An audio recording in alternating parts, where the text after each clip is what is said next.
Hello कल्पना। Hello ma'am. कैसी हो? बढ़िया। तुम ऐसी पहली स्टूडेंट हो जिसने सर्टिफिकेट लेने से पहले ही सैलून ओपन कर दिया। हाँ है ना? इतना कॉन्फिडेंस आ गया था तभी। कैसा रहा तुम्हारा सीखने का एक्सपीरियंस? बहुत ज़्यादा अच्छा।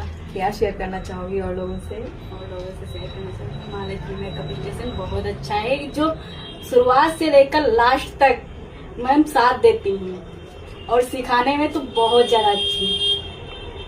आप लोग आइए, जरूर विजिट कीजिए। ये ट्रॉफी मैंने इसलिए मंगाई है आपके लिए। आप देख सकते हैं इसमें क्या लिखा हुआ है, बेस्ट अटेंडेंस अवार्ड।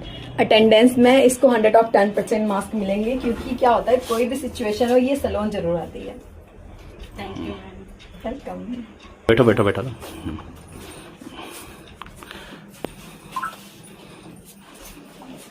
ओम ठीक ओके।